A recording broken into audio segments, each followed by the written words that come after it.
Hello, everyone, and welcome to our webinar, Tools to Promote Emotional Wellbeing During the COVID-19 Pandemic.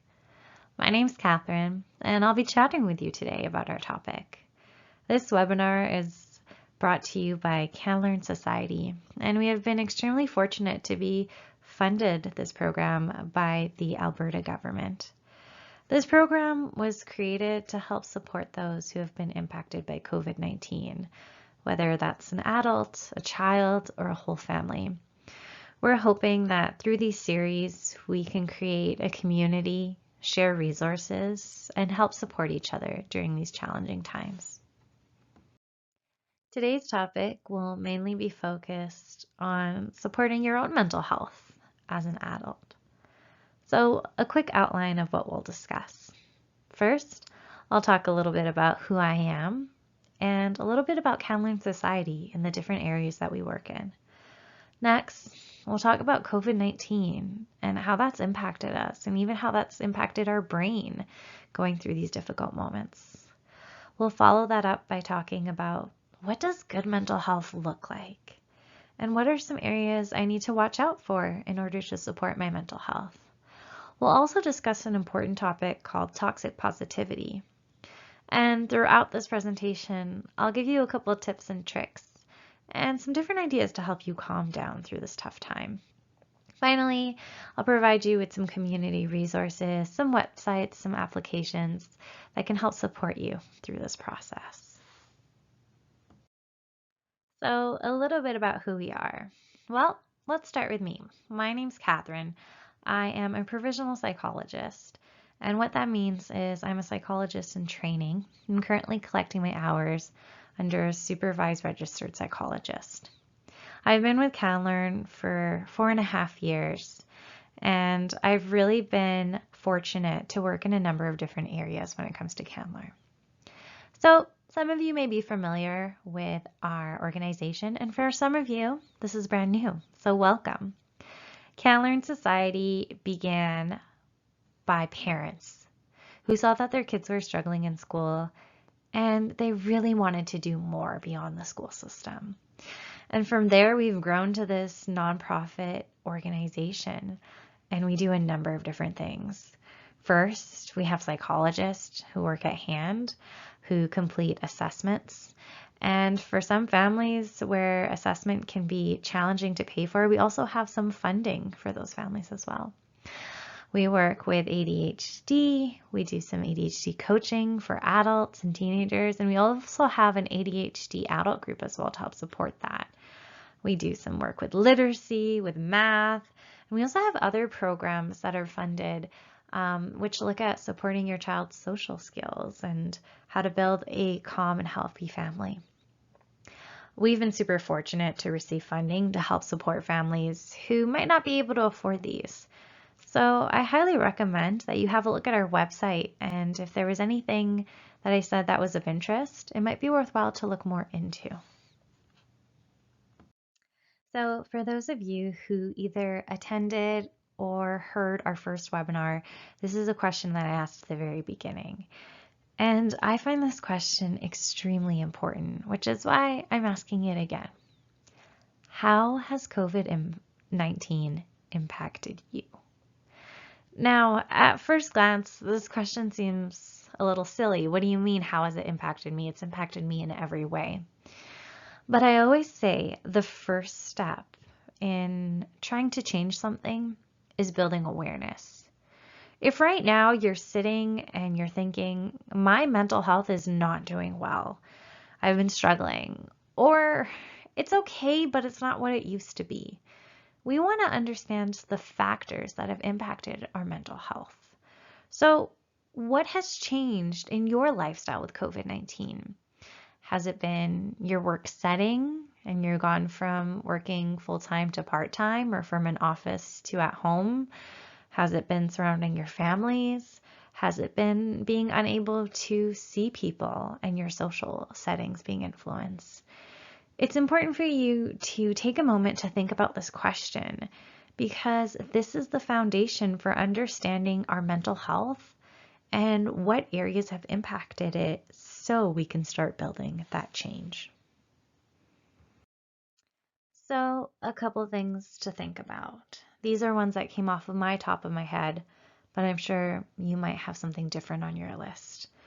Number one, the stress of the pandemic. It's been huge. It's been there for a year and it's been exhausting to go through. And with stress comes this uncertainty. It becomes uncomfortable. And there's these constant change in policies and even in your own environment.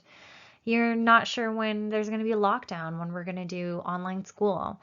I work with a number of different families, and the big question I've received in COVID-19 is, Catherine, have you heard anything? Do you know if schools are locking down? And I know as much as you guys do. And that's stressful. The unknown makes us uncomfortable. And with that is this constant change in schedule. One minute we're working from the office, the next we're working from home, and then appointments are being canceled, and it feels like things are very messy. And then comes the fear of safety. If not for your own, then for others around you. Maybe you have someone who is immune compromised, and you're even worried about seeing them and how that's going to impact them. For some families, that's been extremely frustrating. And for some families, unfortunately, finances have been impacted. And then comes increase in stress and finances, and there becomes more family conflict. And all of a sudden, you're spending 24 hours with the same person, and your body's just not used to that. So you're craving some social interaction, and you can't quite get it. These things are so frustrating. And let's not sugarcoat it. Let's just call it as it is. This has been exhausting. It's been frustrating. And these things have impacted us in some way or another. Some of us only check box a couple of these points. Others check it all. And all of these have impacted our mental health. Believe it or not, COVID-19 has even impacted our brain. I always like to talk about the science. If you've heard any of my webinars, I talk about this quite a bit, but I think it's super important for us to understand. There is a part of our brain called the amygdala. And this part of our brain is in charge of fear and emotions. And it's part of our primitive brain. So think back in the old caveman days, this was part of our brain that was there from the beginning. It's there to keep us safe. So what happens is if we sense that there's something around our environment that makes us uncomfortable, your amygdala gets activated. It wants to keep us safe. So what does it do? It sends signals to your brain, to your body. It releases cortisol. It tenses up your muscles. It pretty much gets you ready for that fight, flight, or freeze. So think about it this way. You sense something rattling in the bushes. You're scared it might be a bear or a fox. You don't want to get in danger. Your body tenses up and it's ready to just run and bolt it out of there. That's what your amygdala is in charge of. It's there to protect you. But here's the thing. It doesn't always know the difference between protecting you from a bear and just feeling overall stressed from work or an exam or COVID-19.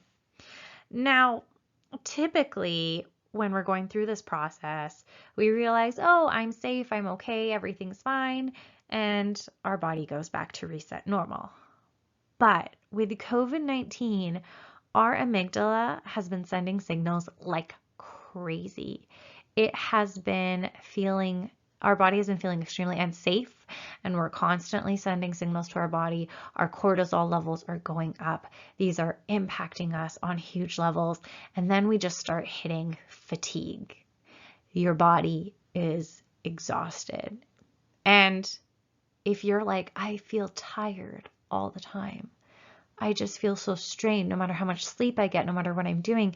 That's because it's important to realize that pandemic stress is different than our regular stress level.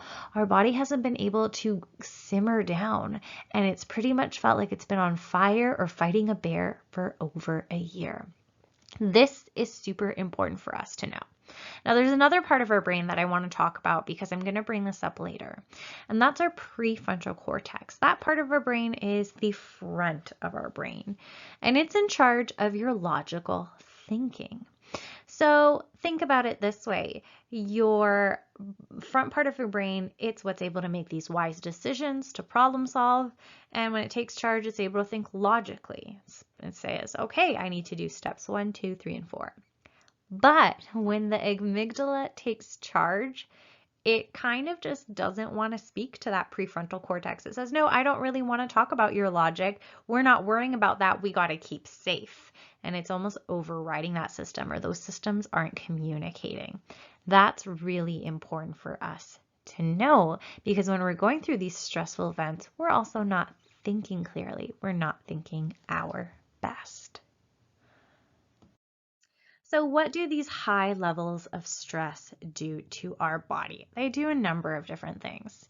So one of the signals that the amygdala sends is it wants to keep us safe. And a way to keep us safe is it says, let's focus on our main organ. Our heart is important, our lungs, our brain, other things we don't want to worry about too much. So because it's focused so much on keeping us alive and safe, well, our immune system gets compromised. It just feels weaker. It's easier for us to get sick. And we also get this upset stomach. Our stomach is not part of our vital organs. I know, for me, food is number one, but my amygdala doesn't think that way. So it stops digestion, which is why you start feeling nauseous, you get an upset stomach, and you can't really find a reason behind it. It's not a specific food. It's nothing like that. You just feel like your stomach is just struggling with digestion. Your muscles get super duper tensed up, right? We talked about that running for a bear or freezing up. Your muscles are just getting ready to do anything.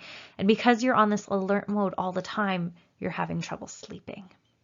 This also impacts our performance at school and at work, because even if you never struggle with memory, when we are stressed, those impact our memory. They impact our learning. We don't need to focus on remembering this. We just want to stay alive. We want to stay safe. So we start seeing these number of different symptoms, and they start feeding into each other. It becomes this awful cycle. I feel stressed. I can't sleep. So I'm feeling more stress. I don't know what's going on with my stomach. Everything I eat makes me sick. It's hard for me to get relaxed. I can't do well at work. I can't focus. They're all feeding into each other. Now, remember what I said at the beginning.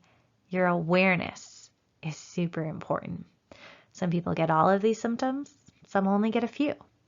So, have you noticed any symptoms that have popped up for you for COVID-19? Is it your immune system? You feel you're getting sick quicker? Is it your stomach? You just haven't been able to balance whatever it is that's going on. You're always feeling upset. Or is it your sleep? I bet sleep is a big one for lots of us. Or maybe it's all of them. It's important for us to understand these stress symptoms, because even though they're frustrating and they're annoying and they make us fatigue, we need to be able to understand them and realize them to see what we need to focus on.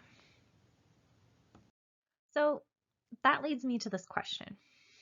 What is good mental health? What does good mental health mean for you?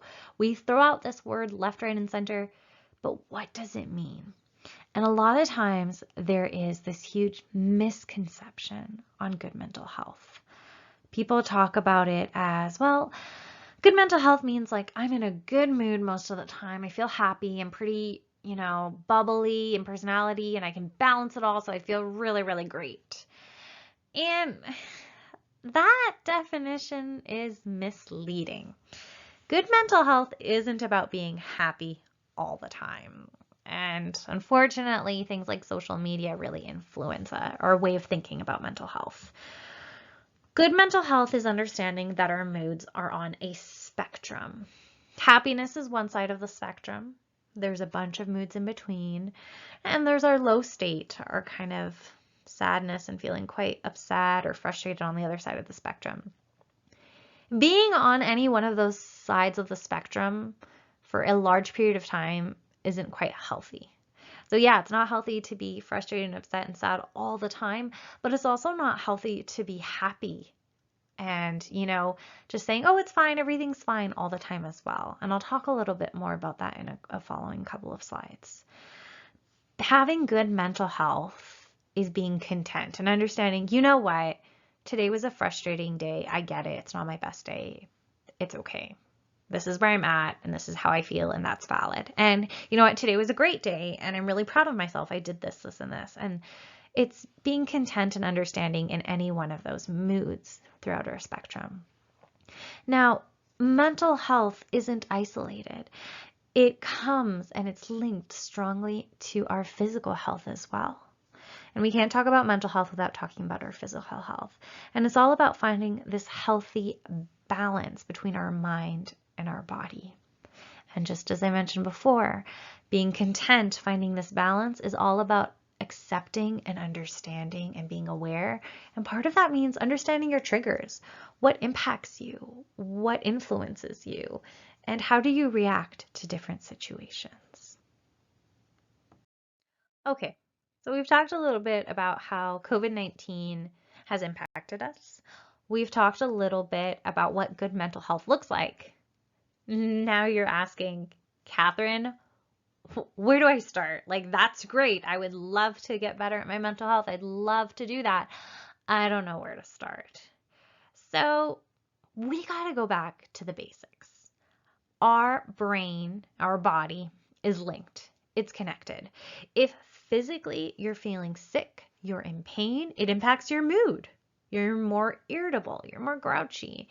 And if you are stressed, we talked about how that impacts our body. They are all connected. So we have to go back to the basics when it comes to our mental health, and we really need to focus on our brain and our body. Now, some of these things that I'm going to talk about, you're going to say, it can't be that easy. This just seems too simple, or I've already tried this. Like, I don't get it. There has to be more than this. And you're right. Sometimes mental health does need some additional support, like talking to a therapist or a counselor. And if that's something you need, absolutely go seek that support. But it's also important to understand that those basics are our foundation, right? If we're looking at mental health as our table, our legs are our foundation of sleep, food, exercise, activities. And if we don't have those legs to support us, we don't have a table.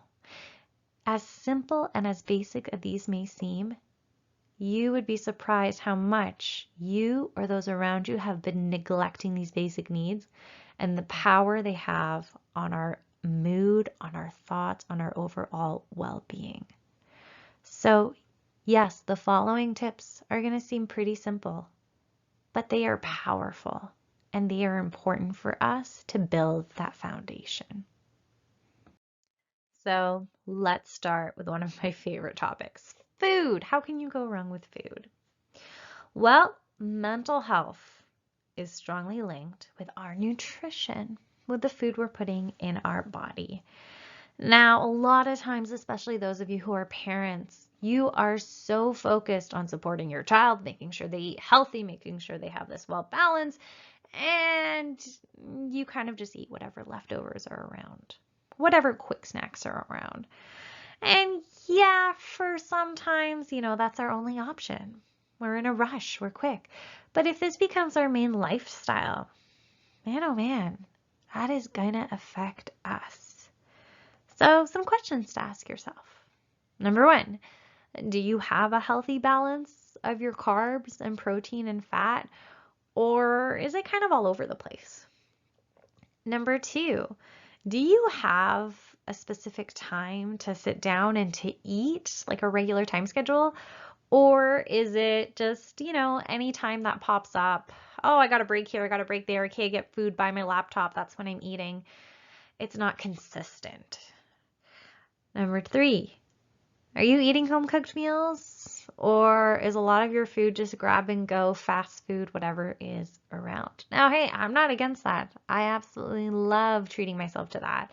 But if all we're eating is fast food, number one, that does influence our finances. Number two, that isn't the healthiest either. So What does our relationship with food look like? Catherine, I get it. I know this. I've heard this preached 100 times. I don't have the time, the energy to schedule or to build these healthy meals. I see them all on Instagram and TikTok and everything. It's not feasible for me. So let's talk about some options to maybe make it a little bit better or a little bit healthier. Remember, when we talk about mental health, we talk about this whole spectrum. You do not have to go from one side all the way to another. You don't have to cook home cooked meals that are quality restaurant style, every single day. That's also exhausting. But there's some things we can do to help us out. Technology has had huge advantages, and there's been some great ideas to help make things easier for us. Number one, buying groceries online, having them delivered to our house, or picking them up from the store. This has been a great savior for some families. And for some people too, going into the grocery store, number one, takes a lot of time. Number two, I get distracted. Number three, I see something unhealthy and you know what, I impulsively go for it. But going online, it kind of removes those things.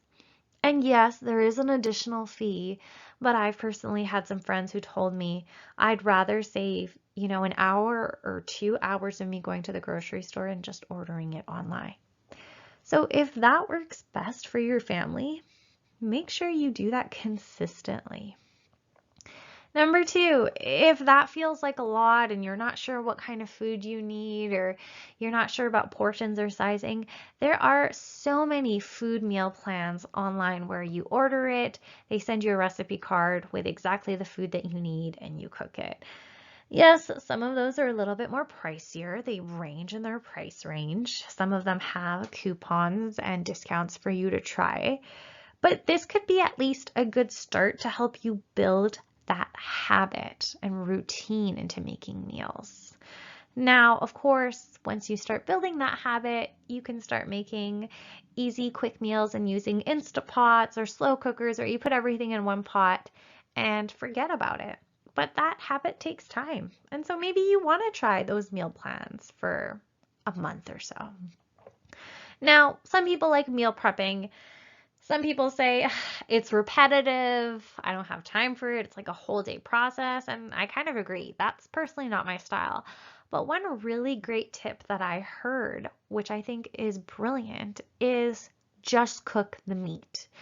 You don't have to, meal prep the salads and the sides and everything, but get a bunch of ground beef or get a bunch of chicken, whatever it is that your meat preference is, and just cook it through. And then when the weeks come, you can use those to make various dishes. So one time use the meat to make chili, one time use it to make pasta. You can vary it through. You can add chicken into, a soup. It's completely up to you. But this saves quite a bit of time for some people. It's nice because you get a variety as well. And cooking rice or pasta a lot shorter than cooking a full meal. So some people just cook the meat for the week. It's also important to have fun and enjoy the food that you're making. I personally love cooking meals, and I'll tell you why. It's because I am a go-go person. If I could multitask 10 tasks at once, I totally would. I hate not being productive. But when I cook meals, it's actually the one time in my whole day where I have to stay away from my laptop or my phone or whatever it is. I actually get up, I stand, I walk to my kitchen, and I spend those 20 minutes to myself making something. And that's important for my mental health, or else I'm checking emails constantly. And sometimes it helps to even make it fun with the family. Get them to pick a recipe, get them to pick and help you cook with something, and great way to build those life skills. It is so important for you to have those balance in your nutrition. And it might be beneficial to talk to a dietitian or a family doctor if you're not really sure what kind of food that you need. So these are general tips, but please understand every individual is different as well.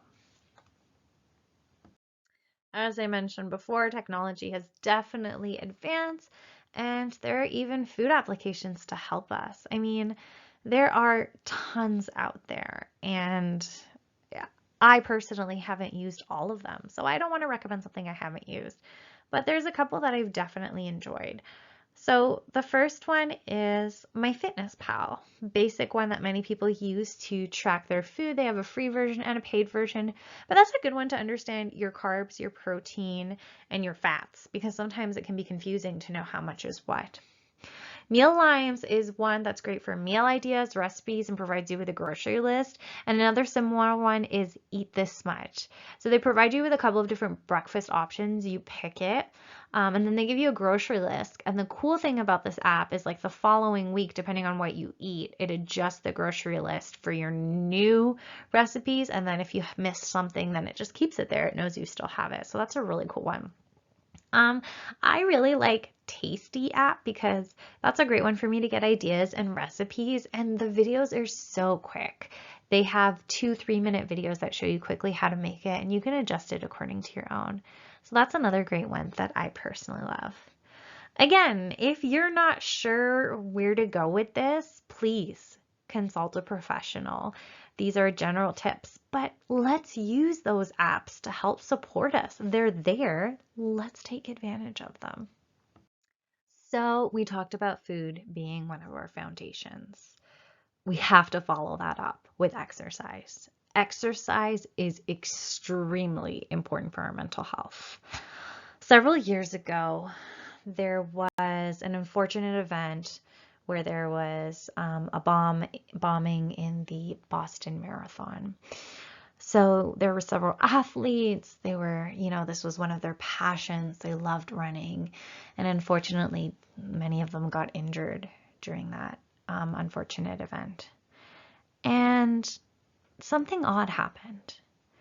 They started complaining they couldn't focus, that they were feeling depressed. They were just struggling overall. And through that came this great research study on how movement and exercise impacts us. And so what they discovered is that when we exercise, when we increase our heart rate, we move our body, we release these natural endorphins, and they are super beneficial for us. They help us focus. So one thing that schools are doing now is they're allowing their kids to do 10 minutes of movement before they start working or studying. They help our mood. They make us feel just overall better. And they also help us reduce pain. They're almost like a natural Tylenol for us, where they really do impact us. Now, one of the unfortunate things is when your mental health isn't doing well, you don't really feel like exercising. You don't really feel like going out and walking or running or doing whatever it is. And that movement is crucial. Our brain is trying to tell us just stay in bed, and it is really hard to get up. But the hardest part is just getting to that point. And sometimes we need a little extra push, a little help, whether it's using an app, a partner, anyone to keep us accountable. This is so important for us. And if you are able to incorporate your exercise by going outside, that is a bonus, because that fresh air, that different scenery really impacts us. If you have been doing your work at home, you understand how tiring it is to be in the exact same place all day. You're literally in the same spot. You'll maybe get up to go get food and you'll come back, and that impacts us. So just even going outside can have a huge impact on how we're feeling. So let's start incorporating exercise in our everyday routine. As I mentioned before, if you're not sure where to start, this might be good to contact a personal trainer or family doctor just to make sure that you're safe to do these exercises. If you're a beginner, start with the basics. Just walking, stretching, moving your body any way or form. It doesn't have to be intense. If you are able to find an accountability partner, that is amazing. Whether it's a friend, a partner, a family member, you don't have to see them, but even just messaging them to keep them accountable for moving. You don't have to start with an hour workout every day. You can do 10 minutes. It's all about building that habit that we talked about at the beginning, right? it's all about just starting and getting your body used to it. And when you're doing this, you want to make sure that at first, yeah, you might not like it, but you keep that promise, that positivity to yourself because that's important for you, right? To remind yourself of why you're doing this. I know gyms are on and off, and I know sometimes it can be hard to work out at home, but there are some really, really valuable resources online, and there's some great home workouts as well. Everyone has their own preferences. Some of these workouts are more dance-based. Some of them involve no equipment. Some may involve some are more female instructors, other are male. But it's important to find something that works for you.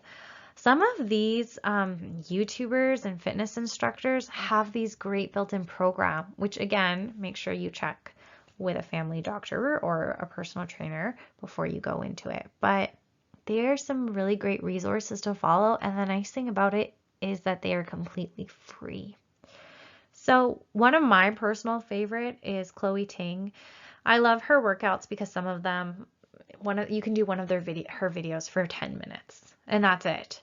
So days where I struggle, I don't feel like getting up, I just say just do one 10-minute video. And then if I feel good, I can do another one. But that's all I need to do is just 10 minutes. There's some other great ones where they're couple workouts, where they focus on different areas. Honestly, it's just all about moving your body. Especially if you're sitting in a chair doing all these Zoom meetings, your body is desperate for some movement. So feel free to have a look at some of these. If you have any that you've personally liked, please let me know. Send me an email because we want to provide resources to the community. We want to be able to relate to one another, and something that you found beneficial, someone else might as well. So share your thoughts, and if you don't share them with me, share them with your friends and with your family, because it's important to spread the idea of how mental health is impacted by everything, by our food, by our sleep, and by our exercise, and that's an important component of it. All right, next, screen time. Ooh, is this a sensitive topic? I'm going to go over this briefly, but one of our webinars later on will go more into detail about screen time and the importance of it, and finding that balance. So this is just a couple of quick tips here and there. The issue with COVID-19 is when we're in stress, we rely on coping mechanisms, and some of them aren't healthy. A common one has been screen time, and I personally have been struggling with this. So you don't even realize, but you've been spending hours and hours on your screen. And there's a difference between productive or healthy screen time versus unhealthy screen time, right? So yeah, sitting there and watching a movie, yeah, that's great. That helps your mood. It's good for you, but binge watching for 12 hours, you probably realize you don't feel your best. Your eyes are strained. You go on TikTok or Instagram, next thing you know, it's been over 2 hours and it's the middle of the night. So it's important for us to monitor it. And just like we tell our kids, we need to monitor our own screen time. So one of the blessings and curses about our phones is Apple and Samsung both have settings to tell you on average how much time you've spent a week and on what apps. And yeah, you'll be shocked. I was quite shocked at my numbers. But that's important because when you look at the apps, it gets you to think like, is this a productive screen time or not? And there's nothing wrong with spending time on our screen and going on Instagram or socializing, but we don't want to dive too deep into this because that can just really affect us. We end up staying in bed, we're not moving, we're not getting fresh air. So one thing that we can do is we can examine the hours that we're spending on our own phone, and we can set phone limits. So there's some applications, or even your phone might have it built in, where you can put, 2 hours of Instagram. After that, it blocks the app from opening 2 hours a day. You can also have it where it limits your time depending on what time it is. So once 10 o'clock hits, that's when those apps kind of shut down. So it's important to monitor that. If you have some youngsters in your family, you're kind of struggling with this, there is a great website that helps you create a family plan for you and your kids. So to help keep all of you accountable. And it's a really great conversation piece to have with your kids about, what do you think is a good balance? What's the issue when we spend too much time on our phone? How do you think that affects us?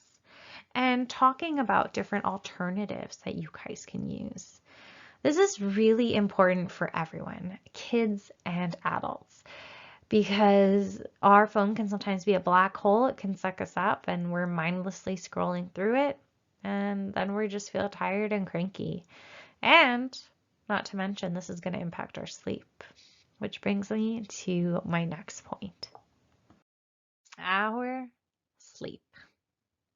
Sleep is such a foundation. It's so important, and COVID-19 has really impacted a lot of our sleep.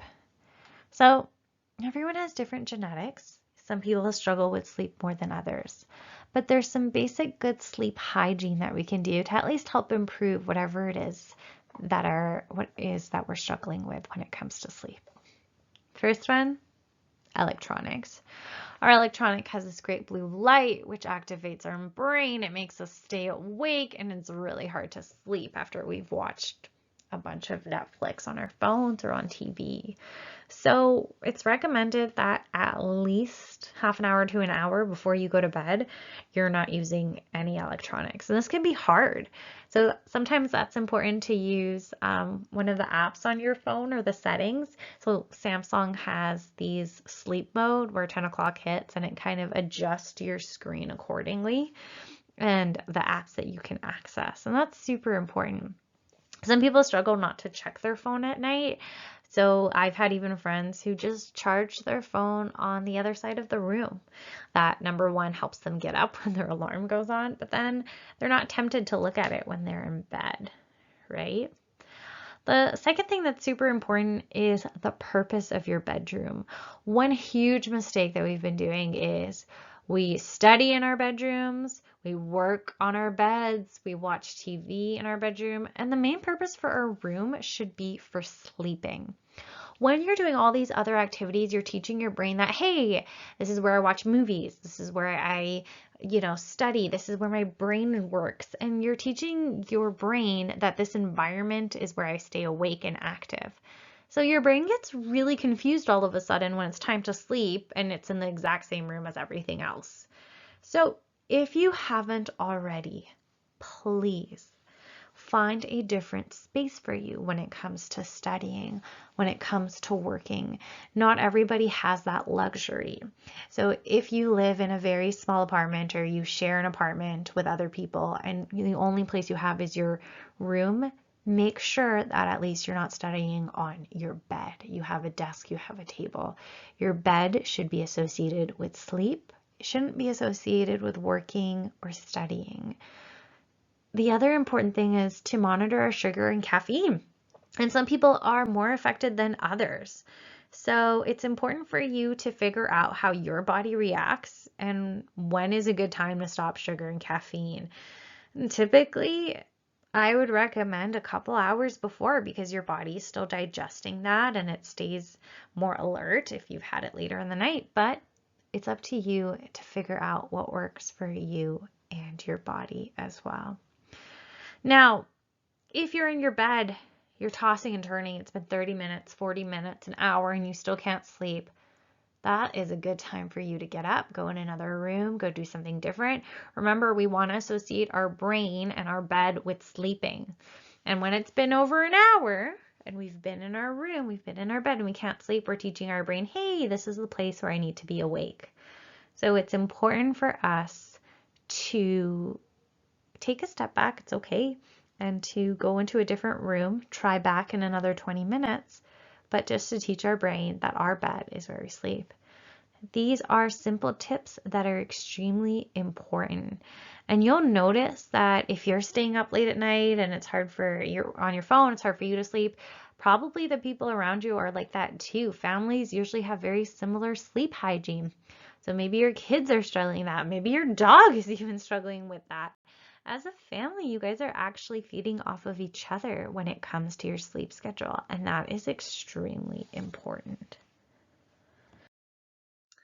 Now, in addition to our food, our sleep, our exercise, our screen time, it's important to do things that you enjoy. These are activities that help support your mental health. And the number one thing I hear is, I just don't have time. I'm too busy. I can't fit this in. If you can fit only 10 minutes of these activities, that is fantastic. And I bet you have 10 minutes at least in your day. These activities are crucial to help support your mental health and just overall to help support you in your life. Things like spending time outside, walking in nature, time with pets. Pets can be a huge influence on our mental health. Speaking to others, whether it's on the phone, whether it's in person, but continue that communication so you don't feel alone. Drawing, art, music, dancing, any form of creativity, stretching, yoga, breathing activities are super important to help us slow down. Journaling, prayer, meditation, any one of these can be done. And it's all about what you enjoy. Now, everyone's different, so I always recommend try these out. If you tried them out a year ago and it didn't work for you, see how they impact you now, because your body is changing, your mind is changing, and so are your interests. If there's one that you really love that sticks with you, continue to do that one and make sure you put a time and space for it as well.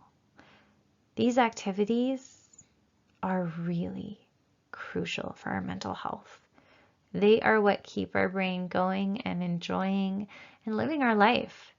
But if all we're doing is sitting at home working on a computer and we don't get time to do things that we enjoy, we just end up being burnt out, frustrated, irritated, annoyed. We don't really feel much joy, or we don't even feel empathy towards those around us. And if 10 minutes of dancing or 10 minutes of music is what's going to help your mental health, what do you think? Is that price worth it? Would you pay more? It's all about building those habits in our everyday routine. Now, sometimes you're not really sure what activity you need, and that's where it's important to understand your triggers. On days when your mental health does not feel good, really have a look to understand why. I like to ask myself the 5 W's. So, who? Is it because I'm talking or hanging around someone who might not be the best influence on me, or maybe it's a toxic friendship or relationship? People influence us. If someone's in a bad mood, it's going to impact you. And it's important to realize that and understand that. Who are the people around me and how are they influencing my mental health? What activities are the ones that really frustrate me or irritate me? Is it, something that has to do with work? Is it family? What is it that specifically impacts my mental health? Where is it? Is it when I'm at the home setting? Does it have to do with work? Is it when I'm driving or picking up the kids and dropping them off? It's important to understand your where and your when. Are you more irritated in the morning because it's hard for you to get up? Is it late at night because you're tired? And understand your why. What is it that impacts you that day? Are you overburnt? Are you just overloaded with work? When there's too much at work, it impacts you. Did you not get a good night's sleep? Was it food? Are you hungry? Be honest with yourself. These triggers are important for us to understand, so we monitor them. Yes, there's things we can't control. Sometimes there are deadlines at work. But if I know, for example, that this week at work is going to be extra heavy, there's going to be lots to do, that's when I extremely need to schedule those 10 minutes in to help my mental health and to give myself a break, because I know that I'm going to be more grouchy and irritable. Also, little psychology tip, say you're feeling out loud. So if you're feeling frustrated, anxious, nervous, say it out loud. I'm feeling worried. I'm feeling overwhelmed. Remember a while back when I talked about that prefrontal cortex, the front part of our brain, that kind of gets override or doesn't really communicate when the amygdala gets in charge? Well, research has shown that when you actually say you're feeling out loud, Because your brain hears your voice, it's different. And it activates that prefrontal cortex of, okay, I feel overwhelmed. I know I'm safe. I know there's nothing in danger, but I feel overwhelmed. And it starts activating that problem solving and being able to think about things logically. So say your feeling out loud. Be honest with yourself. Let's talk a little bit about toxic positivity. When we go through really hard events, sometimes we tell ourselves, or we hear this from others, of just think positively. Well, at least it's not this. Or others have it way worse. Or why are you upset about this? It's not that big of a deal. And there's this idea that we just have to be positive and grateful all the time.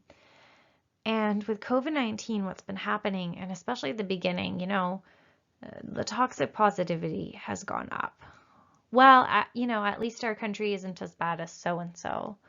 Or, at least I still have a job. Yes, it's frustrating and I hate working from home, but at least I still get paid. And yes, those things are true. But when you're putting in so much positivity, you're not allowing yourself to feel those other emotions.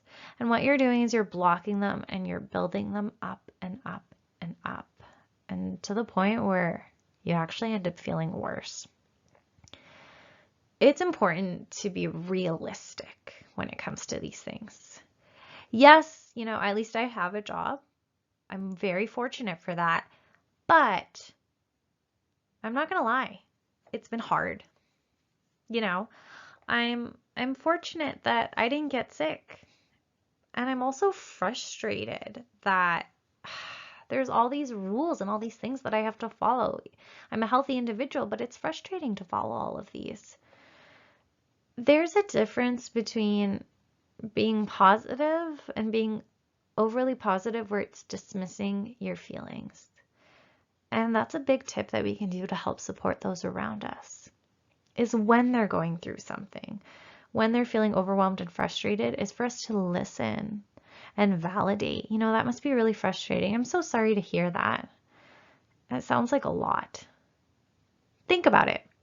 When you've had a bad day and someone comes up to you and say, just think positively, does that magically make you feel better?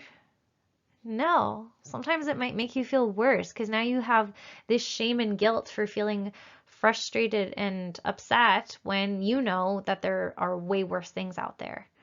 And we don't want that shame and guilt. We want to be honest with ourselves. Yes, I'm going to go back to the job thing because that's a big thing. A lot of people have been downgraded in their positions. They're overworked. They're doing a lot more than they did before. And all they keep telling themselves is, yeah, at least I have a job. It could be worse. But you need to validate that it is frustrating, the things that you're doing, and you might not be enjoying it. That's okay for you to say. And this is okay for us to be realistic with things and just say them how they are. Let's not sugarcoat it. Let's not sugarcoat it for us. Let's not sugarcoat it for our kids. Yeah, it sucks. We have to wear a mask. It's uncomfortable. We're doing it to be safe, and that's important. But I get it. You don't like it. I don't like it. Let's just be real and honest with each other. Toxic positivity can actually do quite a bit of damage. And when we're constantly saying, just think positively, you got this, you actually can be making things worse. So for those days that are really hard, your anxiety feels through the roof. Maybe you're just overwhelmed and you're not sure how to handle it. It's important for us to take that time to take care of ourselves. Now, you can do that through those small activities that we talked about before, through exercise or through food, or you can try a little tip that I have that's coming up. It's important to realize calming down is not like magic. I talked about this in my previous webinar when it came to teaching kids how to regulate their emotion. It's important to know, hey, taking 5 deep breaths won't make our problems go away, won't make us magically feel better, but it does help us slowly start to regulate. And sometimes it won't work at the first time. We got to try different things. Maybe it depends where we are. and it's important to be flexible. So I'm going to go through this next slide and talk about an important tip if you're feeling really overwhelmed and you don't know how to control all those emotions that are coming out. This tip is called grounding. What grounding means is when you're feeling overwhelmed and stressed out and you're dealing with those big emotions, your brain is somewhere else. It's thinking about the future or the past, and it's going back and forth. And we need to ground it and just bring it back to the present and to right now. And a great way of doing that is using our senses. Now, different things work for different people. And some of these you might have already tried, and some of these might be some new ideas for you. Sometimes when we're feeling overwhelmed, we're feeling like we're close to a panic attack, it just helps for us to hold ice. It helps get our brain to focus on the present, to the coldness in our hands and that sensation, and slow things down for us. For some people, it's the sense of smell, smelling a candle, using essential oils, but just focusing on that smell. For some people, it's taste. So eating like a super sour candy or a lemon, it's not quite enjoyable, but it helps kind of bring our system back into the present and to focus on the now. And some people like even to freeze oranges or mandarin in the freezer, so that way they hold something cold, they can smell the citrus flavor, and they can taste it as well. For some people, it's listening, music, or guided meditation, or some people like to experience all of the senses. They go outside and they try, what can I hear? What can I see? What can I smell? For some people, honestly, when they're feeling overwhelmed, one thing that they like to do is just stop what they're doing and lay on the floor. Just get their whole body on the floor, and that's what helps keep them grounded. They feel the carpet, they do some deep breaths, and that's one strategy that you can use. Again, although these sound simple, when your brain is in panic mode, it is not realizing all the things going around. And we need to bring our brain to focus on the present, on our senses. And this is one thing that we can do to help it on those days where it's really, really hard.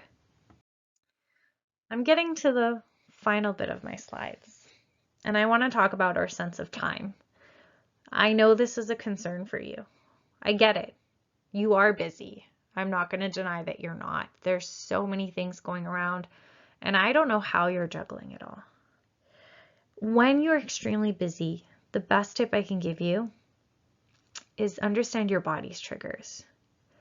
For example, for me, if I have not had food or a proper meal, that is something that gets me extremely irritated. I have friends where they can go hours and they're fine, but for me, I can't. That's one of my body's big triggers. So I need to make sure that I have food, a snack, something around me just to help me out. I have some friends where it's movement. If they've been in the same place for a day and they haven't moved their body, they get on edge. So for them, I know that they need 10 minutes of stretching or going outside. For some people, it's sleep. If they have not gotten their 8 hours of sleep, man, oh man, it's hard for them to focus. So understand what your triggers are, and that's what helps you know what you need to focus on. I need to make sure I have at least granola bar or food around me because I know that impacts me. I know this is a tough week, so maybe I need to make sure that I sleep and get those 8 hours. I know that I've been grouchy lately and I just need to move my body. You only need 10 minutes. Schedule this. Put it in your schedule. Honestly, just like we schedule meetings and deadlines, schedule time to do something that's important for you. And create structure. Create a daily schedule for yourself. You can do this on paper and add colors and make it fun. It doesn't have to be a line of things to do, to a to-do list. You can make this fun, but add the fun activities in your schedule too. And that way you're more likely to do them when you actually see them on. I know you're busy. I know it's hard. But these things are so crucial. And in the end, these are your foundations for your mental health. And these are what you need to take care of so you can best help support others. The following couple of slides are some different websites and applications for you to have a look at. Some of these we've talked about earlier, different apps that you can use. Some of these are just some additional mental health websites for you to look at, or things to help for tracking your mood or for your anxiety, whatever it is that you're going through.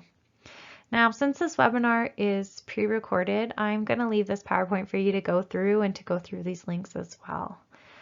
I have my email at the very end of this PowerPoint, in addition to our program coordinator's email if there's any programs you're interested in. Please don't hesitate to reach out, to ask questions, and to even share different resources that have worked for you or your family. These webinars are all about supporting one another, and we would love to hear from you. If there is anything that pops up, let me know. Other than that, thank you for spending the last hour chatting with me and learning a little bit more about your mental health. And I hope you do one thing today for 5 minutes, 10 minutes to help support your well-being. Chat soon. Bye.